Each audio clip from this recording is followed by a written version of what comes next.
اگر کل تم مر گئی تو قبر میں خدا سے شکوہ کرو گی؟ کیا شکوہ کرو گی کہ اللہ سائیں ایک نامحرم نے مجھے کیوں دھوکہ دیا؟ یا پھر اللہ کے فرشتے تم سے پوچھیں گے کہ بتاؤ کونج حاکم، کیوں کی تم نے اللہ کے احکام سے بغاوت؟ کیوں کیا تم نے زنا؟ میں زانی نہیں ہوں۔ وہ حلق کے بل چیخی، رو پڑی، خوفزدہ ہوئی۔ حرام میں پڑے ہوئے ہر شخص کو ہونا چاہیے۔ تمہارے کہہ لینے سے کیا ہوتا ہے؟ دین کہتا ہے ہاتھ، کان، آنکھ، زبان، اعضا کا زنا ہوتا ہے۔ تم دین سے انکار کرو گی یا پھر دین کو دھوکہ دینے والی لڑکی اب اس بات کا رونا روئے گی کہ اسے ایک غیر مرد نے دھوکہ دیا؟ زیغم میرا منگیتر ہے، غیر نہیں۔ اس کی آواز ہلکی تھی، الماری سے لگی پشت سن ہو رہی تھی۔ اول تو ہاں، زیغم غیر ہے، منگنی کرنے سے وہ تمہارا شوہر نہیں بن جاتا۔ دوئم، تمہیں کیا لگتا ہے میں اماں کی طرح بے وقوف ہوں؟ زیغم اسپتال والے واقعے کے بعد کئی دنوں سے تم سے بات نہیں کرتا، میں جانتی ہوں۔ خوف زائل ہوا، اب کے کونج کی آنکھوں میں استفسار تھا۔ تمہیں اس بارے میں کیسے پتا چلا؟ زینیا تنزن مسکرائی۔ جب تم مجھ سے جھوٹ بول کر کینٹین کے بجائے اسکن ٹریٹمنٹ کے لیے گئی تھی تب زیغم آیا تھا۔ اس نے تمہارا پوچھا اور میں نے اسے سچ سچ بتا دیا۔ کونج شل سی اسے دیکھے گئی، اس کی آنکھیں پتھرا گئی تھیں۔ اسے اپنی زندگی کا دوسرا بڑا شوق لگا تھا۔ تم تم تم نے مجھے گرانا چاہا؟ میں نے تمہیں گرایا؟ اس نے طنز سے ابرو اٹھائے۔ نہ، تم گری ہوئی ہو کئی سالوں سے۔ وہ الفاظ کی تھپڑ مارتی اس کا چہرہ سرخ کر رہی تھی، بلکہ جب سے ہوش سنبھالا تھا تب سے۔ تم اٹھا بھی تو سکتی تھی، اس نے روتے ہوئے شکوہ کیا۔ کوئی گرے ہوں کو نہیں اٹھاتا۔ ہاں، اگر تم اپنی کوہنی پر زور دے کر ایک بازو پہ اٹھنا چاہو تو تمہارا دوسرا بازو میں تھاموں گی، لیکن میں تمہارا بوجھ نہیں ڈھو سکتی کونج، کوئی نہیں ڈھو سکتا۔ گرے ہوں کو خود اٹھنا ہوتا ہے اپنے زور بازو پہ، لیکن کچھ گر چکے لوگوں کا مسئلہ یہ ہوتا ہے کہ انہیں معلوم ہی نہیں وہ کئی سالوں سے لوگوں کا کارپیٹ ہیں۔ تم نے غلط کیا، تمہیں زیغم کو نہیں بتانا چاہیے تھا۔ تم نے بالات سے کہا تھا کہ میں نے عبداللہ کو کال کی، اسے بلایا۔ میں نے تو کبھی تم سے یہ نہیں کہا تھا کہ تمہیں ایسا نہیں کہنا چاہیے تھا۔ سچ تو سچ ہے کونج، باہر آنے سے کیا ڈرنا؟ وہ آگے آئی، نرمی اور فکرمندی سے اس کے کندھے پہ ہاتھ رکھا۔ تم لکی ہو کونج، ہر وہ انسان لکی ہے جسے ریمائنڈرز ملتے ہیں۔ خود کو لپیٹ کر نفاست سے رکھو، ورنہ کارپیٹ ایک وقت بعد کچرے کی زینت بن جایا کرتے ہیں۔ وہ واپس پلنگ پر اپنی سابقہ جگہ پر آ کر بیٹھی، تنفس تیز ہو چکا تھا، چہرہ سرخ۔ اسے یہ علم نہیں تھا کہ جو تقریر اس نے کونج کو سنائی ہے اس کی تھوڑی بہت ضرورت اسے بھی تھی۔ یہ اسے وقت بتائے گا۔ کونج اپنی جگہ پہ کھڑی رہی۔ وہ خود کو وکٹم سمجھ رہی تھی مگر وہ تو ولن تھی، اس کے ساتھ واقعی دھوکا ہوا تھا۔ 6 ماہ بعد 6 ماہ نے اسے اپنی آنکھوں میں دیکھنے پہ مجبور کیا تھا۔ یہ 6 ماہ کڑے تھے، کٹھن تھے۔ کمبیر محل میں ایک بار پھر فساد برپا ہوا تھا۔ کسی بات پہ قیس اور مہدی کے درمیان جھڑپ ہو گئی تھی اور ایک بار پھر سارے گھر کا نزلہ مہدی کمبیر پہ گرا تھا۔ آج کچھ مختلف ہوا تھا۔ آج اس کی رنگت سفید نہ پڑی، گلٹ سے اس کی گردن آج نہ جھکی۔ اس نے میز سے ڈھیر ساری کوکیز اٹھا کر ٹرے میں رکھی، کافی کا مگ اٹھایا، ڈرائی فروٹ کا بول ہاتھ میں لیا اور چیختے کوستے بختیار کو دیکھا۔ آپ کا ہو گیا، میں جاؤں؟ وہ جو اس کی ماں اور باپ کی شان میں القابات گنوا رہے تھے تھم گئے۔ مقصود، انیسہ، قیس کمبیر، لاؤنج میں بیٹھے ہر کمبیر نے اسے عجیب نظروں سے دیکھا تھا۔ وہ کسی کو دیکھے بغیر اپنے کمرے میں چلا آیا۔ یہاں آ کر اس کے قدم سست پڑے تھے۔ دنیا سے مقابلہ آسان ہے، خود سے کٹھن۔ دیوار کے ساتھ لگے آئینے میں کھڑے ہو کر اس نے اپنا چہرہ دیکھا۔ سانولی سی رنگت، معمولی نقوش، سیدھے سیاہ بال جو اسٹائلش انداز میں کٹے تھے۔ وہ زیادہ خوبصورت نہیں تھا، پرکشش بھی نہیں۔ اگر پیسے کی ریل پیل نہ ہوتی تو وہ ان لوگوں میں سے ہوتا جن کے چہرے ایک نظر کے بعد بھول جائیں۔ مگر اس کی آنکھیں، اس کی آنکھوں میں ساری دنیا کا حسن پناہ گزین تھا۔ اس نے اپنی آنکھیں دیکھیں، چند لمحے دیکھتا رہا۔ میں نے تمہیں معاف کیا مہدی، وہ ہولے سے اپنے عکس کو دیکھتے ہوئے بڑبڑایا۔ تم معصوم ہو، تمہاری آنکھیں دنیا کی سب سے حسین آنکھیں ہیں۔ وہ خود سے بہت کچھ کہتا رہا۔ پورے 6 ماہ اس نے یوں ہی خود سے بہت کچھ کہا تھا۔ 6 ماہ اس نے اپنی آنکھوں میں آنکھیں ڈالنے کی مشق کی تھی۔ 6 ماہ اس نے ہر طرح سے خوش رہنے کی کوشش کی تھی۔ 6 ماہ میں وہ سب ملا جس کی اس نے خواہش کی، مگر نہ ملا تو سکون۔ وہ مہدی کے ساتھ پارک کی سڑک پہ واک کر رہی تھی۔ ہلکی ہلکی دھوپ آسمان کا سینہ چیرتے ہوئے باہر نکل رہی تھی اور اسی دھوپ میں زینیا کی آنکھیں چھوٹی ہو رہی تھیں۔ مجھے لگا تھا اس روز آفس میں ہونے والی میری باتوں کی وجہ سے آپ مجھ سے ناراض ہوں گے، لیکن آپ تو اچھے آدمی نکلے۔ مہدی ہلکا سا مسکرایا۔ مریضوں سے ناراض نہیں ہوا جاتا۔ زینیا چلتے چلتے رک گئی، استفہامیہ نظروں سے اسے دیکھا۔ میں اگر خود کو معاف نہیں کرتا تو تم لوگوں کو معاف نہیں کرتی۔ میں اگر کارپیٹ ہوں تو تم سخت دیوار جس سے جتنا سر پھوڑ لو کوئی فائدہ نہیں ہوگا۔ کم از کم میں خود کو تکلیف نہیں دیتی۔ دیتی ہو، مانو یا نہ مانو، مگر تم دیتی ہو۔ جو لوگ معاف کر کے آگے بڑھ جاتے ہیں ان کی زندگی سہل ہو جاتی ہے۔ جو معاف نہیں کرتے وہ کڑتے رہتے ہیں، دل میں بغض پالے رہتے ہیں اور اپنے قریبی لوگوں کو کھو دیتے ہیں۔ وہ آگے آیا، زینیا کی آنکھوں میں دیکھا۔ تم سے ناراض نہیں ہو سکتا، تم پہ ترس آتا ہے۔ وہ کہہ کر آگے چلنے لگا، مگر زینیا حاکم کی زندگی ایک جگہ رک گئی تھی۔ وہ مہنگے ریسٹورانٹ میں کھانا کھا رہی تھی، مگر وہ مزہ نہ آیا جو بشر اور کونج کے ساتھ ایک چھوٹے ڈھابے پہ آیا کرتا تھا۔ اسے قیسم کی پہلی تنخواہ ملی، مگر وہ اتنی خوش نہ ہوئی جتنی ابا کے پیسے دینے پہ ہوتی تھی۔ ہائی ہیلز، بیگز اور جولری خریدتے وقت اس کا دل خالی تھا، کیونکہ اس کا دل بھاری تھا ان رویوں کے بوجھ سے جنہیں وہ دل سے ہٹا نہ سکی تھی۔ اسے نئی زندگی نہ بھائی، کیونکہ وہ پرانی کے انتقام دل میں لیے ہوئے تھی۔ 6 ماہ اس نے اسٹرگل میں گزار دیے تھے۔ 6 ماہ زینیا حاکم سکون سے نہ رہ سکی تھی۔ یہ 6 ماہ اس نے اپنی عادت کے برخلاف کام کیے تھے۔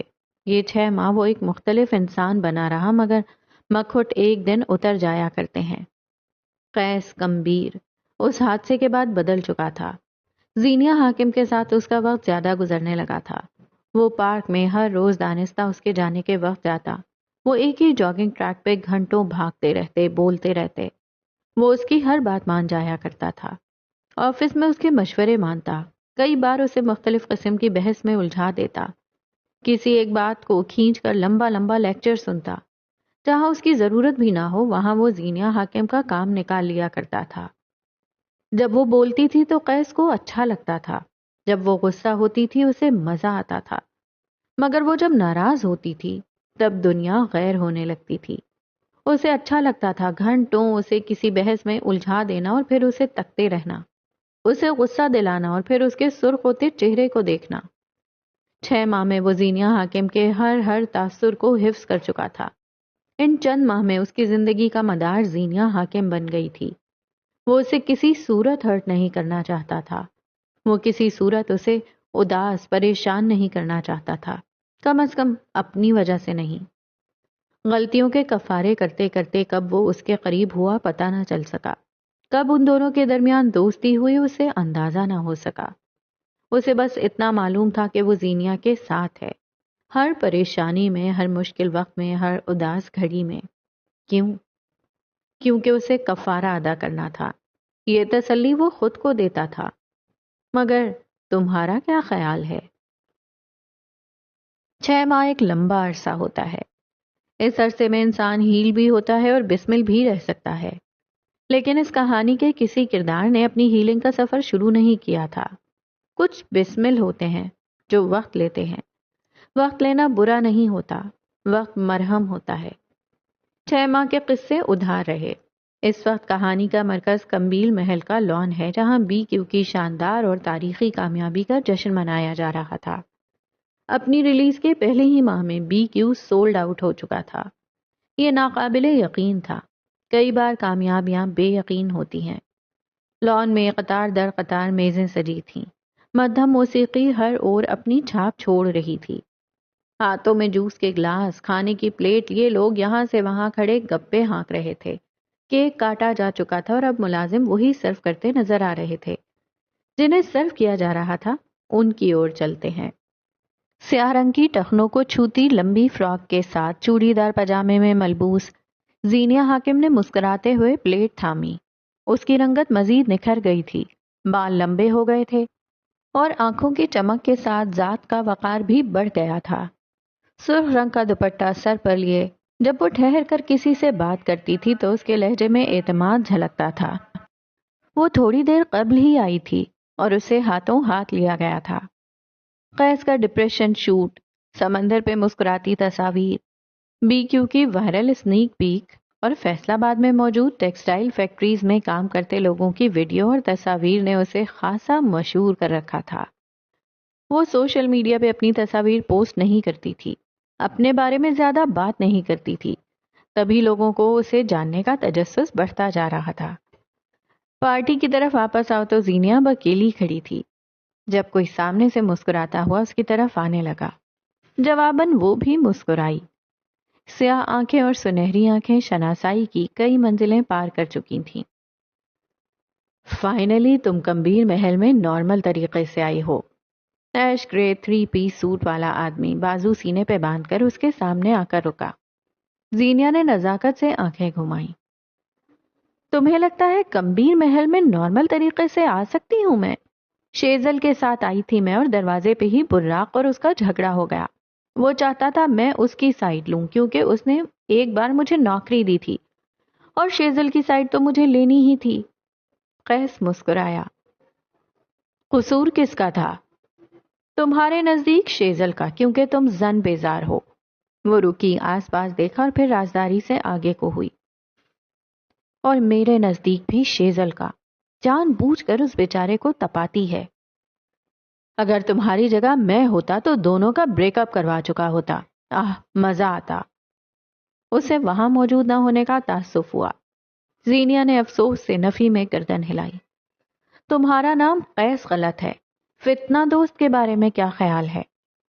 قیس نے سوچنے کے انداز میں انگلی ٹھوڑی پر رکھی۔ یہ بھی مجھے مکمل ڈیفائن نہیں کرتا۔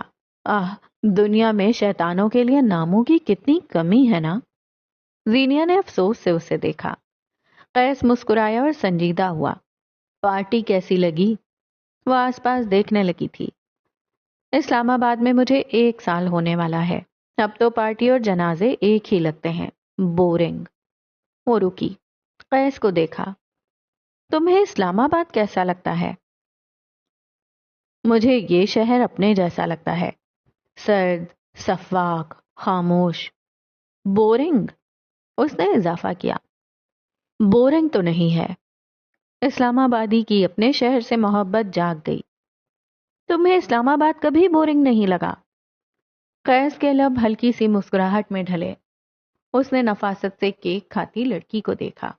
آنکھوں میں پرستان کا سارا سحر آن ٹھہرا۔ اب نہیں لگتا۔ اس کے چہرے پہ نظریں جمائے اس نے 3 لفظ کہے، بس 3 لفظ۔ کیا اس کی جانب سے یہ 3 لفظ کم تھے؟ اب کون سے سرخاب کے پر لگ گئے اس شہر کو؟ پیروں کے نیچے زمین کوئی بھی رہے، اس زمین پر کھڑے وجود کا دل خوش ہونا چاہیے۔ پنڈی سے پیرس لگنے لگتا ہے۔ زینیہ اس کی آخری بات پہ ہنس پڑی تھی۔ قیس رک کر مزید بات کرتا کہ اسے مہمانوں میں سے کسی نے بلایا۔ ایکسکیوز می کہتا وہ آگے بڑھ گیا۔ زینیہ بھی اس جگہ سے ذرا فاصلے پر اپنی ایک کولیگ کے ساتھ آن ٹھہری۔ تھوڑی دیر وہ اسی سے بات کرتی رہی۔ اسی پل کوئی اس کے عقب میں آ کر رکا۔ زینیہ جو نتاشا سے بات کر رہی تھی مسکرائی۔ اب وہ مہدی کمبیر کو اس کے قدموں کی چاپ سے پہچان لیا کرتی تھی۔ بتایا نا، 6 ماہ میں بہت کچھ ہوا تھا۔ نتاشا سے معذرت کر کے وہ مہدی کی طرف مڑی۔ سبز آنکھیں سنہری آنکھوں سے ٹکرائیں، ہر اور روشنی سی منعکس ہونے لگی۔ اگر تم نے اتنا خوبصورت لگنا ہوتا ہے تو پہلے ٹریگر وارننگ دیا کرو۔ زیادہ نہیں ہو گیا؟ زینیہ مسکرائی۔ زیادہ کہاں، آپ کے لیے تو دیوان لکھے جا سکتے ہیں سرکار۔ سیاہ شلوار قمیض والے مرد نے سینے پہ ہاتھ رکھ کر تعریف کی۔ اول تو یہ فلرٹ کسی اور کے ساتھ کریں، دوئم مجھے سرکار مت کہا کریں۔ اس نے کیک کا چمچ بھرا اور منہ تک لے گئی، پلیٹ خالی ہونے لگی تھی۔ پھر ڈائن کہاں کروں، چڑیل، خپتی، میرے پاس بہت بڑی ویرائٹی ہے، بس آپ کے منتخب کرنے کی دیر ہے۔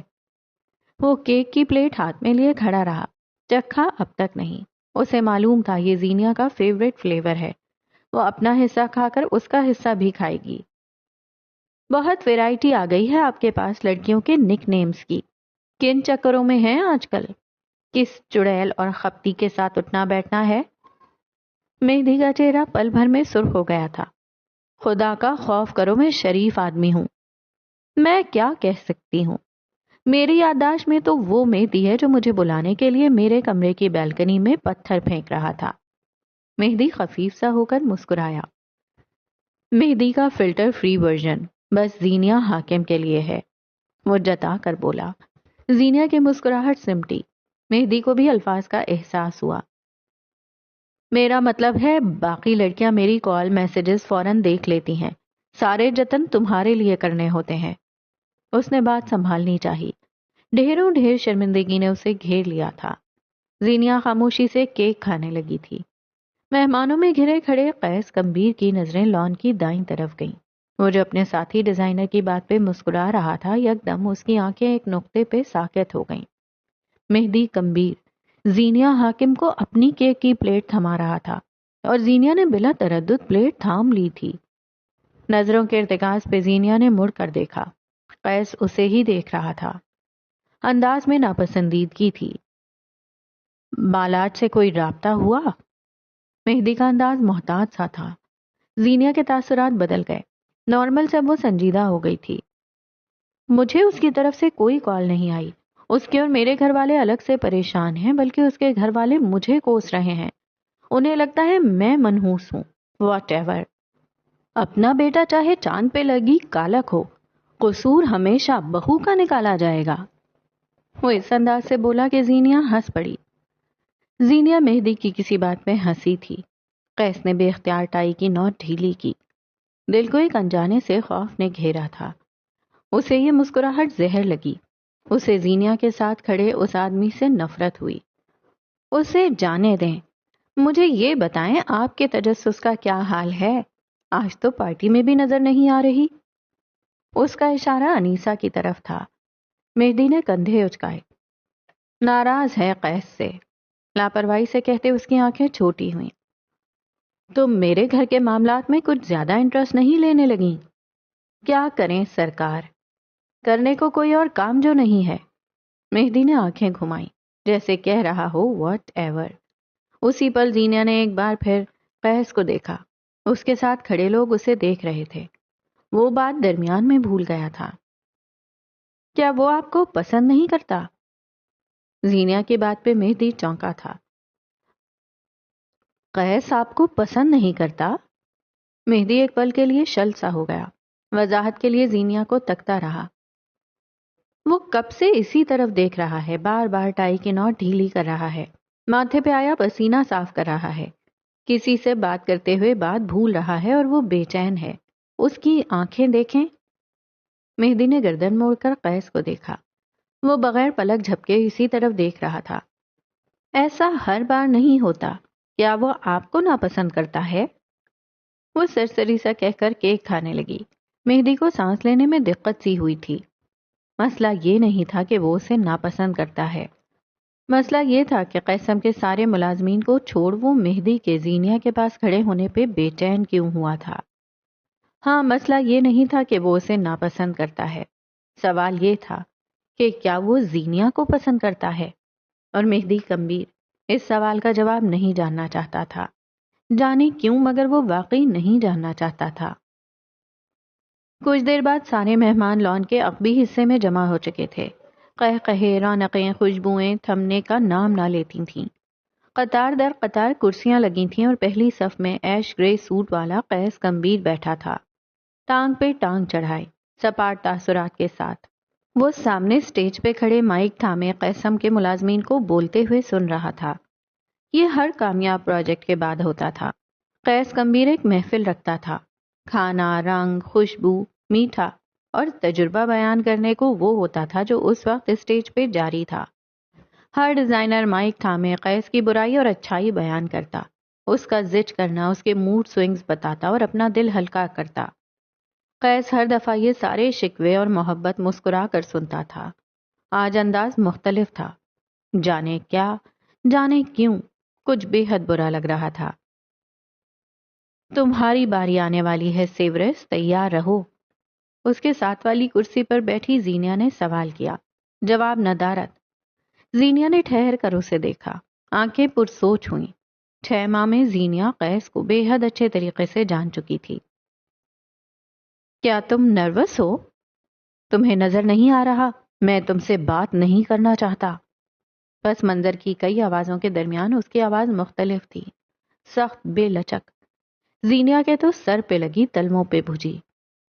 پیروں میں گر کر اپنا قصور تو میں بھی نہیں پوچھنے لگی۔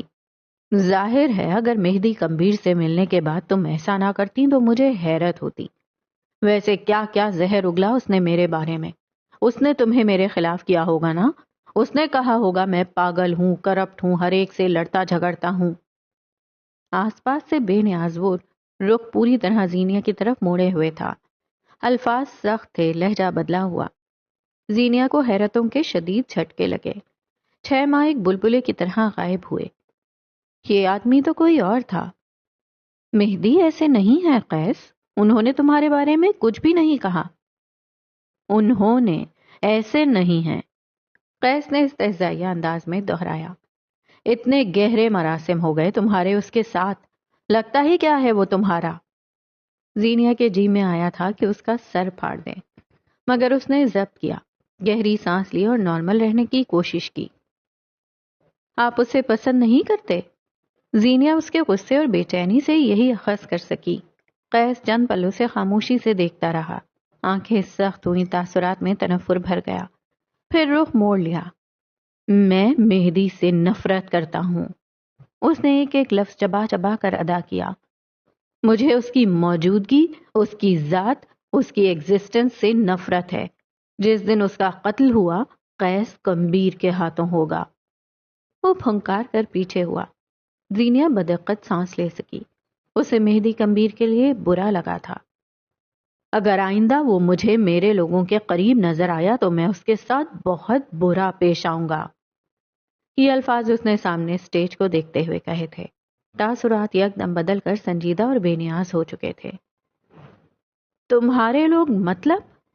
اب کے زینیا کا لہجہ بدلا تھا، اسے قیس کا انداز کھٹکا تھا۔ کیا وہ اس کے اور اپنے گرد باؤنڈری نہیں بنا سکی؟ کوئی اسے بتائے، وہ نہیں بنا سکی تھی۔ ایک لمحے کے اندر اندر قیس کمبیر کی رنگت متغیر ہوئی تھی۔ لمحے بھر کو اسے احساس ہوا وہ کیا کہہ بیٹھا تھا۔ میرا مطلب تھا قیسم، قیسم کے ملازمین۔ قیسم میرا ہے اور وہاں کام کرنے والے لوگ میرے لوگ ہیں۔ مہدی کو میرے کاروبار سے دور رہنا ہے۔ زینیا چپ ہو گئی، جواب نہ دیا، البتہ دل سے وہ 1% شک بھی دور ہو گیا تھا کہ ان کے درمیان حدود ٹوٹی تھیں۔ کافی دیر تک ڈیزائنرز آگے آتے گئے اور کچھ کہتے گئے۔ موڈ ٹھیک کر لو، تمہاری باری آنے والی ہے۔ پچھلے چند منٹ کا اثر زائل ہو چکا تھا، اب وہ نارمل تھی۔ 6 ماہ میں تم یہ نہیں جان سکیں کہ میرا موڈ ٹھیک یا خراب ہونا میرے بس میں نہیں ہے۔ وہ ناراض ہوتا تھا تو نروٹھے بچے کی طرح تانے دیتا تھا۔ اس کا ناراض ہونا مسئلہ نہیں تھا، اسے منانا مسئلہ تھا۔ میں نہیں جان سکتی کیونکہ تم لیئرڈ ہو، ہر دفعہ کچھ نیا، کوئی الگ سائڈ دیکھنے کو ملتی ہے۔ زارا ڈار اسٹیج پہ قیس کی نقل اتار رہی تھی، آس پاس قہقہے گونجنے لگے، تالیاں پیٹی گئیں۔ کیا تم لیئرڈ نہیں ہو؟ لیکن میں تو تمہیں جان گیا ہوں۔ اگر اس وقت تمہارا موڈ خراب ہوتا تو کم از کم میں یہ نہ کہہ رہا ہوتا کہ موڈ ٹھیک کر لو زینیا حاکم۔ وہ دو بدو کہہ رہا تھا۔ بحث شروع کرو، تو اس کے پاس ہر بات کا جواب تھا۔ چہرے پہ اب بھی نروٹھا پن تھا۔ زینیا کو کبھی کبھی وہ 32 سالہ مرد نہیں 2 سال کا بچہ لگتا تھا۔ تو پھر تم کیا کہتے؟ زینیا نے مسکراہٹ دبائی۔ قیس نے نگاہوں کا رخ ترچھا کر کے اسے دیکھا. جن لوگوں نے تمہارا موڈ خراب کیا ہوتا میں تمہارے ساتھ مل کر ان کو 2 گالیاں اور دیتا. زینیا ہنس پڑی. وہ واقعی ایسا کرتی، اور اگر قیس اس کا ساتھ دیتا تو مزہ آ جاتا. 6 ماہ وہ صرف اس کا باس پڑوسی نہیں رہا تھا، ان 6 ماہ میں دوستی بھی ہوئی تھی. شیزل کے بعد زینیا کی دوسری دوستی. مہدی دوست سے بڑھ کر تھا یا پھر شاید کوئی اور. اس کے لیے دوستی لفظ چھوٹا تھا. ایک گاؤں میں ایک آدمی رہتا تھا. زینیا نے ابھی بات شروع ہی کی تھی کہ قیس کے تاثرات ڈھیلے پڑ گئے. ڈونٹ یو ڈیئر، اس نے دھمکی دی، مگر وہ جانتا تھا اثر نہیں کرے گی. وہ اپنی حالت سے بڑا تنگ تھا. ایک دن وہ ڈاکٹر کے پاس گیا اور کہا، ڈاکٹر صاحب میں روز رات کو ایک ہی خواب دیکھتا ہوں اور اس میں گدھے فٹ بال کھیل رہے ہوتے ہیں. وہ ناراض مگر ہلکا سا مسکرایا تھا. زینیا کہتی رہی. ڈاکٹر نے کہا، اچھا میں تمہیں ایک دوائی دیتا ہوں، وہ کھا لینا، پھر ایسا خواب نہیں آئے گا. آدمی نے کہا، میں یہ دوائی کل نہ کھا لوں. اسٹیج پہ اس کے نام کی پکار ہوئی تھی. سنجیدہ تاثرات مسکراہٹ میں ڈھل چکے تھے. ڈاکٹر نے پوچھا، کیوں؟ تو مریض کہنے لگا، اصل میں آج ان کا فائنل ہے، بیچاروں نے بہت محنت کی ہوگی، دیکھ نہ لوں؟ وہ ہنس پڑا تھا، گردن نیچے جھکا کر ہنس پڑا. آنکھوں کی سختی غائب ہوئی، بھینچے ہوئے جبڑے کھل گئے اور وہ ہنستا چلا گیا. ہر کسی کو لگتا تھا وہ اسٹیج پہ اس کی نقل اتارتی لڑکی پہ ہنس رہا ہے، مگر وجہ کوئی اور تھی. روشنیوں کا رخ اس کی طرف ہوا، نظریں ستائش اس کی طرف، اور وہ ہنس رہا تھا. تم جاؤ گے گدھوں کا فائنل دیکھنے، زینیا مسکراہٹ دبا کر بولی، اور قیس کے ہنسنے میں اضافہ ہو گیا. اب وہ پیٹ پہ ہاتھ رکھے گردن صوفے کی پشت پر پھینک کر ہنس رہا تھا. کیمراز کا رخ اسی کی طرف ہوا. اسٹیج پہ کھڑی لڑکی زور و شور سے اس کی نقل اتارنے لگی تھی. ہنستے ہنستے اس کی آنکھوں سے پانی نکل آیا. تیسری صف میں بیٹھا مہدی کمبیر مسکرایا تک نہیں. اسے قیس کی مسکراہٹ سے خوف آیا تھا. اسے آنکھوں کی اس بے فکری سے خوف آیا تھا. اسے زینیا کی اس کے ساتھ موجودگی سے خوف آیا تھا. زندگی میں پہلی بار اسے قیس ہنستے ہوئے برا لگا تھا. مہدی کمبیر کو آج خود سے، اپنی خود غرضی سے خوف آیا. تقریب ختم ہونے کو تھی. رات کے 2:15 بج رہے تھے جب زینیا، حاکم اور شیزل نے واپس جانے کی تیاری کی. وہ جلدی جانے والی تھی، مگر براق شیزل کو اپنے ساتھ لیے ایک ایک جاننے والے سے ملوا رہا تھا. زینیا کوفت زدہ سی اس کی واپسی کا انتظار کرتی رہی. مہدی کمبیر تو لوگوں کے نغے میں پھنس جاتا تھا. چند پل بعد وہ جوس کا گلاس ہاتھوں میں لیے بور ہو رہی تھی جب آواز پہ اس نے چہرہ موڑ کر دیکھا. محل کے داخلی دروازے سے نکلتے مقصود کمبیر ایک ملازم پہ برس رہے تھے. فی الحال کوئی ان کی طرف متوجہ نہ تھا. زینیا آگے بڑھائی. ملازم اب جا رہا تھا. مقصود اسے اچھا خاصا جھڑک چکے تھے. منہ ہی منہ میں کچھ بڑبڑاتے وہ اپنی ویل چیئر کا بٹن دباتے آگے بڑھنے لگے. جب انہیں ویل چیئر رکتی محسوس ہوئی، بٹن دبا کر اسے روکنے والی زینیا حاکم تھی. مقصود نے ٹھنڈی برف نگاہوں سے اسے دیکھا. زینیا کی نظریں بھی کچھ مختلف نہ تھیں. کنکھیوں سے اس نے زمین کی جانب اشارہ کیا. گھاس کے ٹکڑے پر مقصود کمبیر کا چشمہ گرا ہوا تھا. میں اٹھا کر مسیحا بنوں یا آپ اپنی طاقت آزمائیں گے؟ مقصود جھکے اور ہاتھ بڑھا کر چشمہ اٹھا لیا. میں لوگوں پہ ڈپینڈ نہیں کرتا. انہوں نے چشمہ اٹھا کر اسے صاف کیا اور عقیدت سے کوٹ کی اندرونی جیب میں رکھ دیا. تمہیں کیسے معلوم ہوا یہ میرا چشمہ ہے؟ اور اگر ہے تو تم کوئی مسیحا نہیں جو بچا لو. زینیا نے بغیر کچھ کہے عقب سے ویل چیئر کو تھاما اور اسے آہستہ آہستہ آگے بڑھانے لگی. زندگی میں پہلی بار انہوں نے اعتراض نہیں کیا تھا. قیصم میں جب یہ چشمہ نیچے گرا تھا تب اس کا برانڈ دیکھا تھا. وہ چشمہ آپ کا نہیں ہے نا؟ زینیا نے قیاس لگایا یا دعویٰ کیا، اندازہ نہ ہو سکا. اور تمہیں ایسا کیوں لگتا ہے؟ یہ چشمہ جس برانڈ کا ہے وہ 1960 میں متعارف ہوا تھا. اسے بنانے والے 2 بھائی تھے.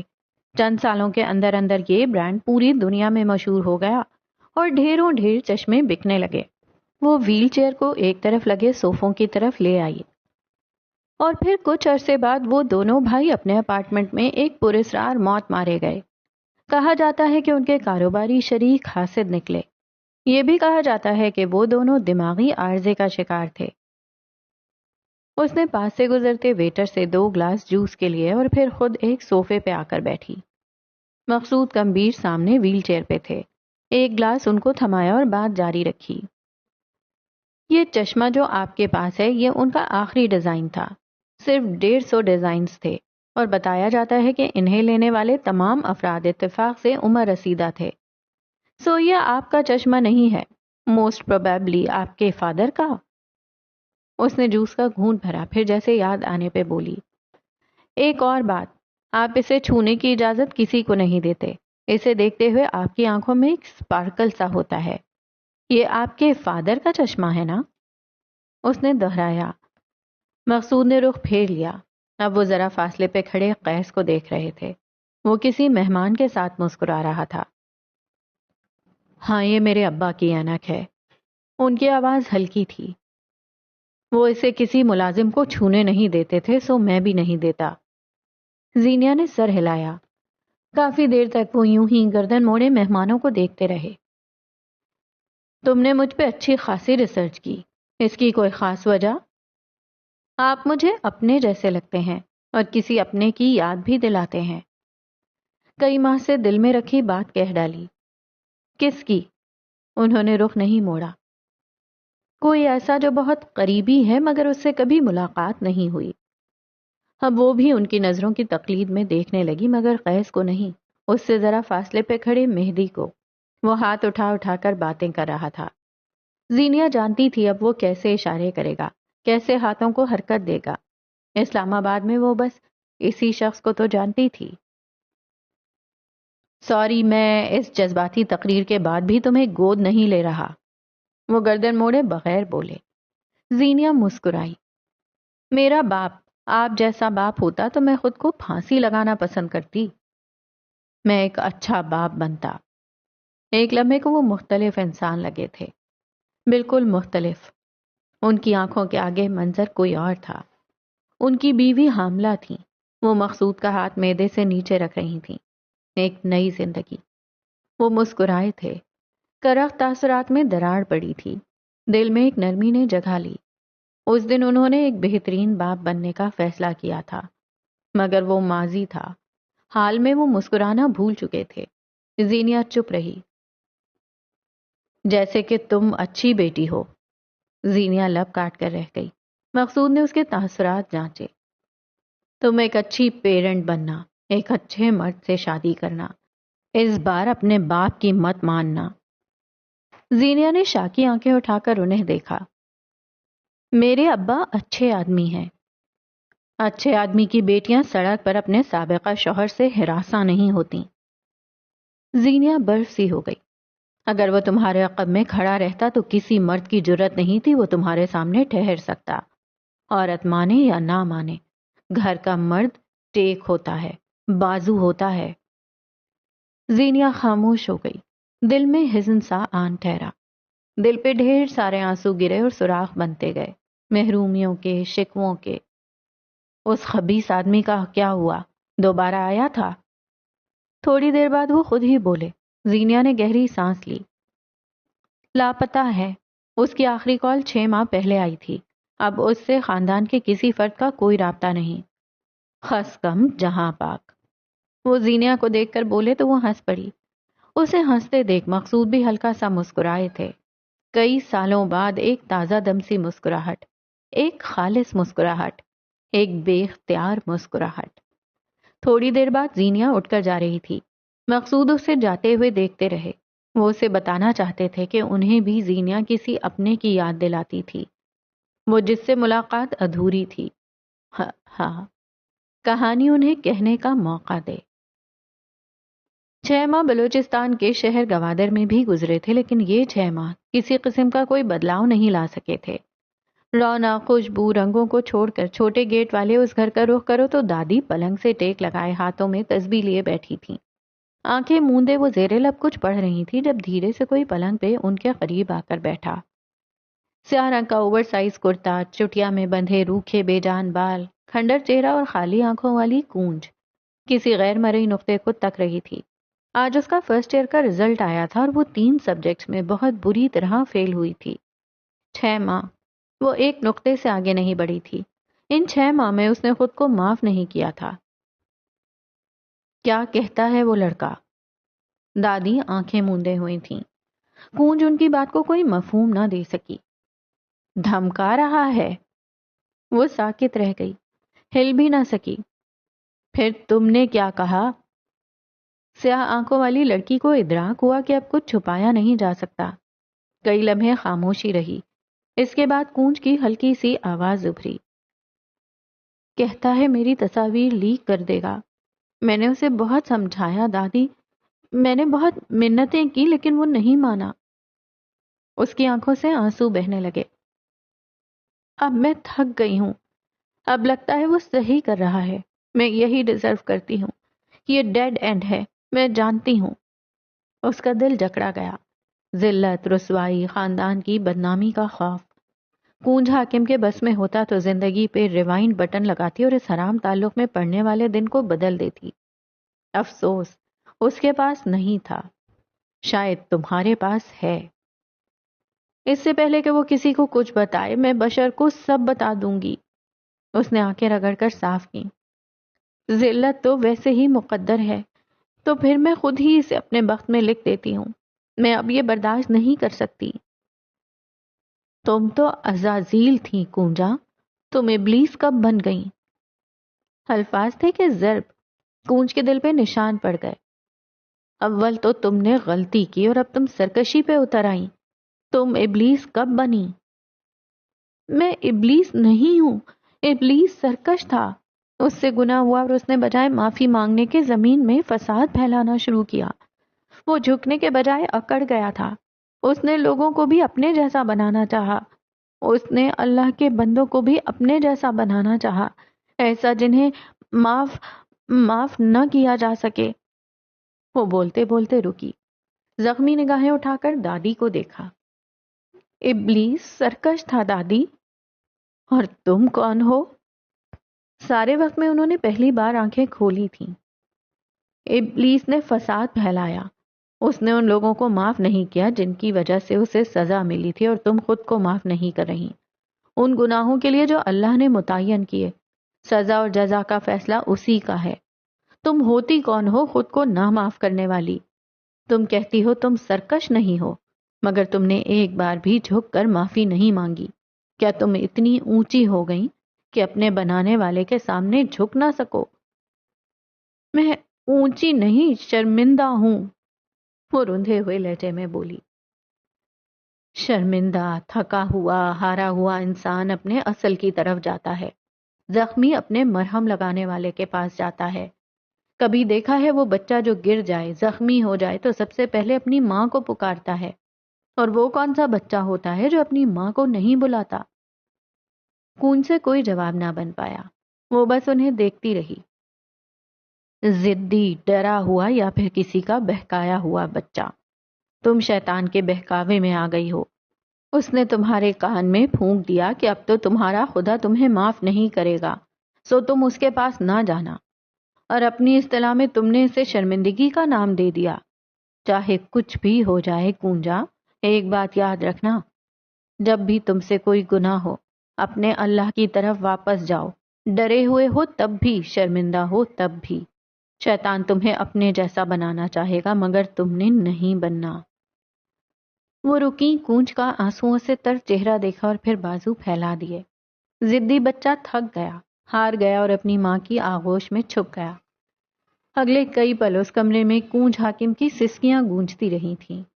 ٹین ایج بچے جس لمحے خود کو دنیا کا سب سے سمجھدار انسان سمجھ رہے ہوتے ہیں، یہی وہ لمحہ ہوتا ہے جب وہ بے وقوف ہوتے ہیں۔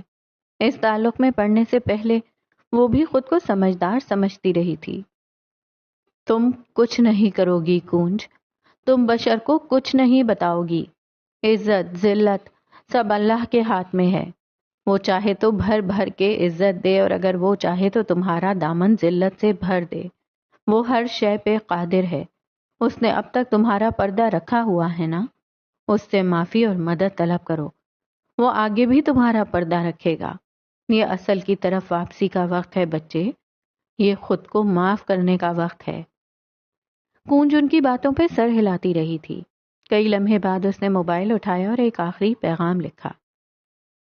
میں تمہارے اکاؤنٹ میں کوئی پیسے نہیں بھیج رہی، میں تم سے ملنے کسی ہوٹل نہیں آ رہی، جو چاہتے ہو کر لو، مگر یاد رکھنا اس بار میرے پاس پلان ہے۔ بخدا اس کے پاس پلان کا پے بھی نہیں تھا۔ دل ڈوب کر ابھر رہا تھا، جسم سے ٹھنڈے پسینے چھوٹ رہے تھے، مگر یہ اصل کی طرف واپسی کا وقت تھا، یہ ابلیس کے عزازیل بننے کا وقت تھا۔ چند لمحوں بعد جائے نماز پہ کھڑی کونج حاکم زارو قطار رو رہی تھی۔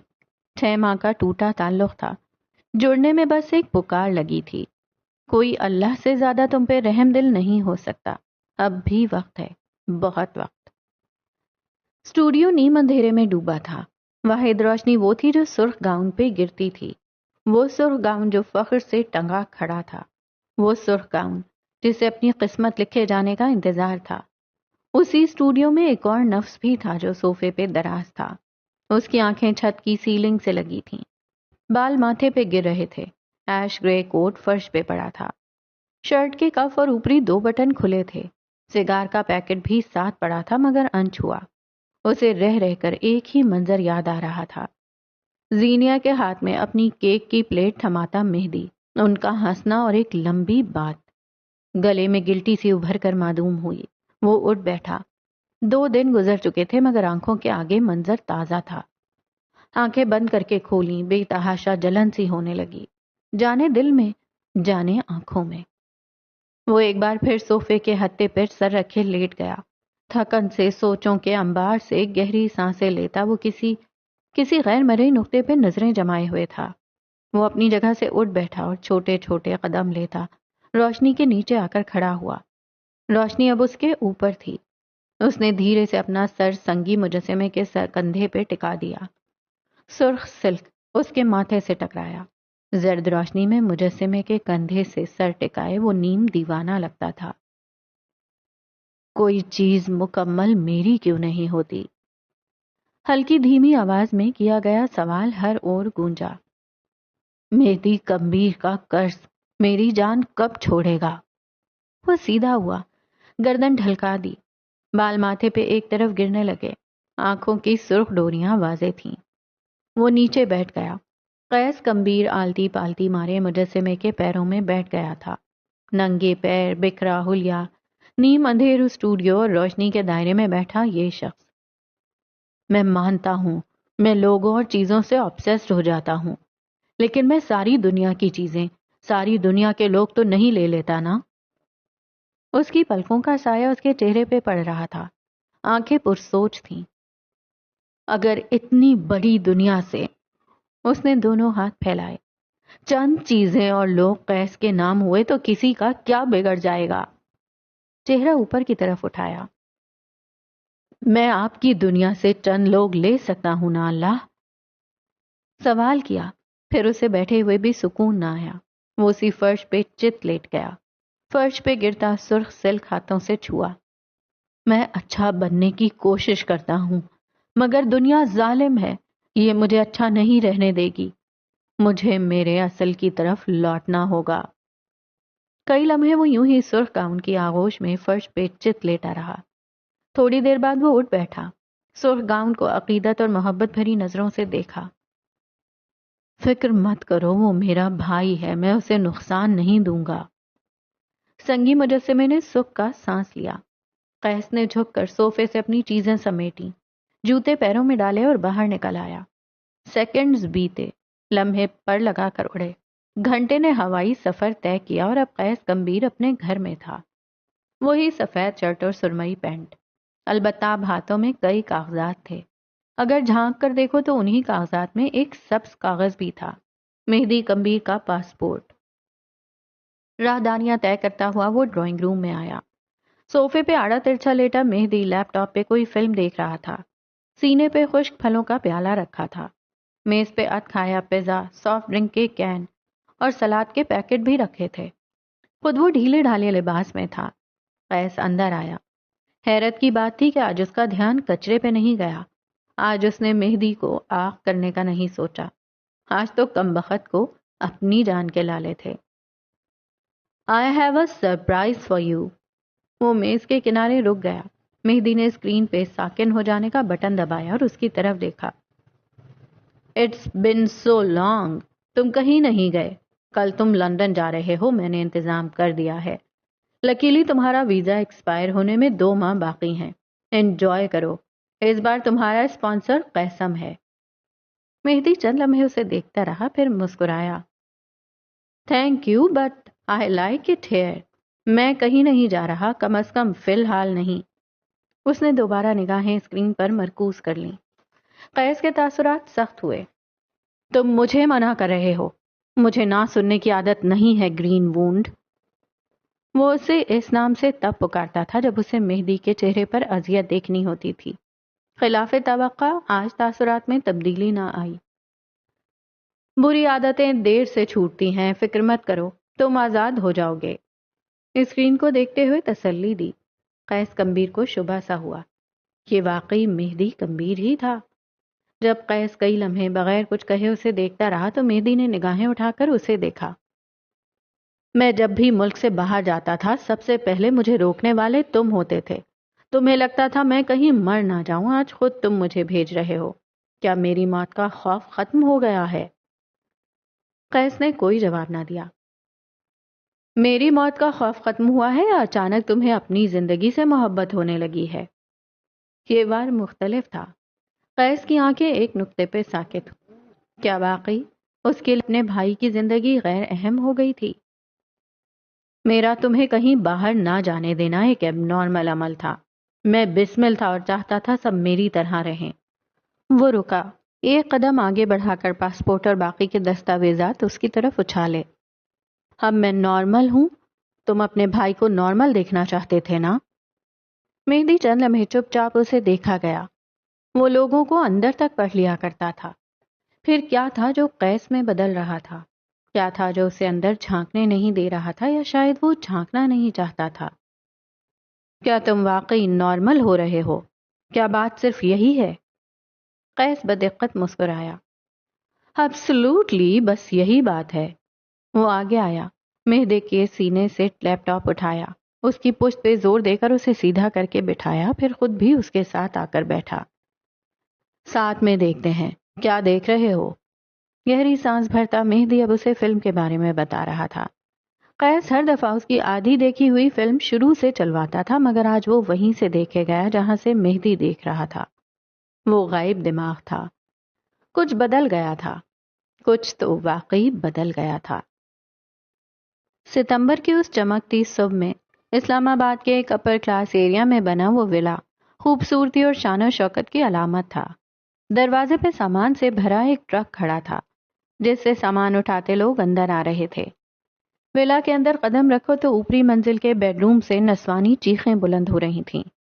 سامان رکھواتا براق حنیف برق رفتاری سے اوپر کی طرف بھاگا تھا۔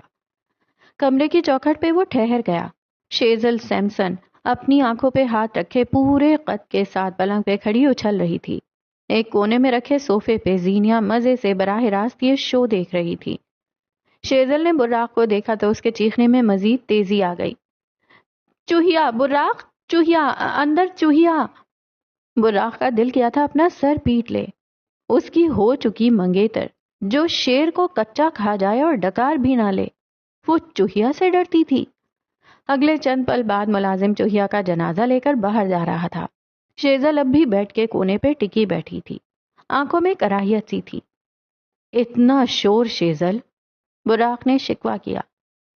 ہاں تو مجھے گھن آتی ہے، اور اب کیا کروں بھلا؟ تم نے اسے دیکھا تھا؟ کتنی خطرناک تھی۔ ہاں بالکل دیکھا تھا میں نے۔ اس کے ایک ہاتھ میں M16 تھی اور دوسرے ہاتھ میں ایٹم بم۔ کہیں گولیوں سے چھلنی تو نہیں کر دیا تم دونوں کو؟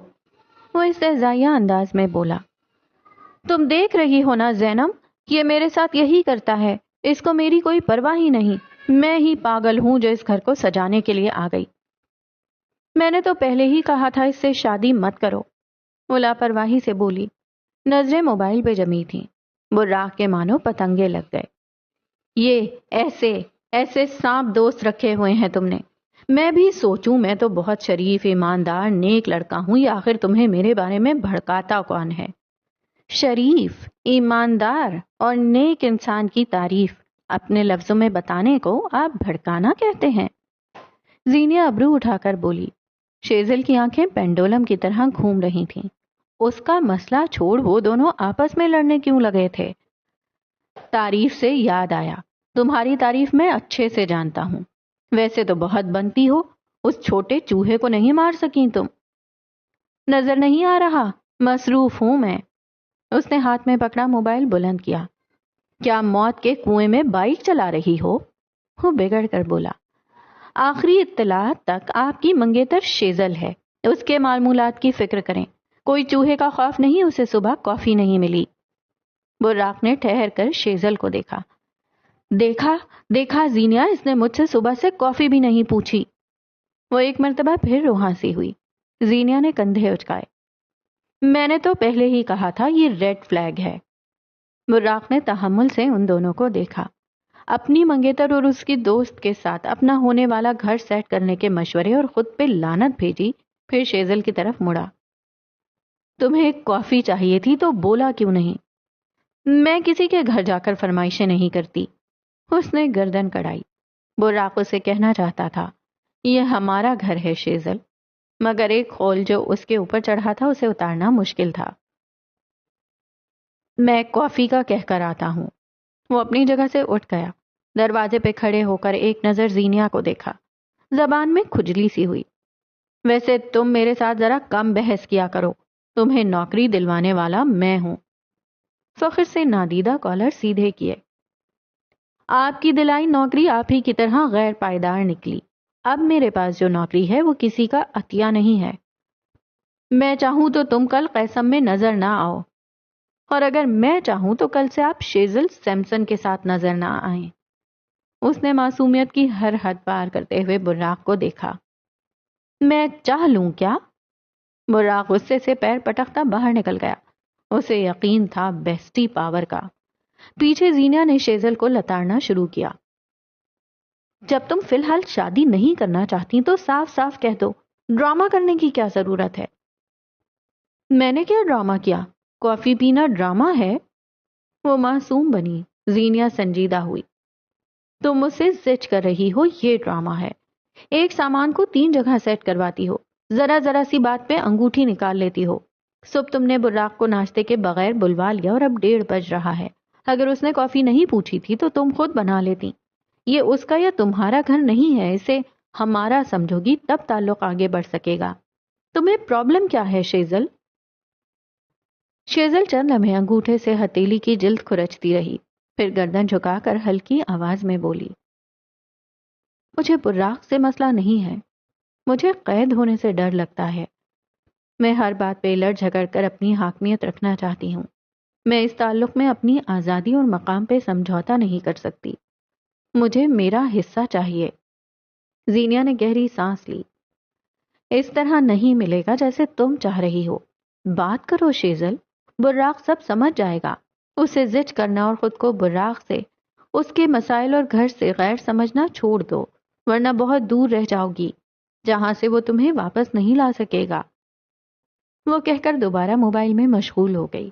دیوار کے ساتھ لگ کر کھڑے براق نے ساری باتیں سنی، اور ویسے مہدی کی لڑکی اتنی بری بھی نہیں ہے۔ بڑبڑاتے ہوئے وہ زینے اترتا چلا گیا۔ بس کے شیشے سے رخسار ٹکائے وہ سڑک پہ دوڑتی گاڑیوں کو تک رہی تھی۔ آنکھوں کی ڈوریاں سرخ تھیں۔ دنیا اندھیری تھی، مگر کچھ وقت ہوا تھا کہ کونج حاکم کے دل میں روشنیوں کا دیا جلنے لگا تھا۔ بس آج خالی سی تھی، کونج حاکم کے برابر والی سیٹ کی طرح، مگر زیادہ دیر تک نہیں۔ پچھلی سیٹ پہ بیٹھی لڑکیاں اٹھ کر اگلی نشستوں پہ آنے لگی تھیں۔ انہی میں سے ایک اس کے ساتھ آ کر بیٹھی۔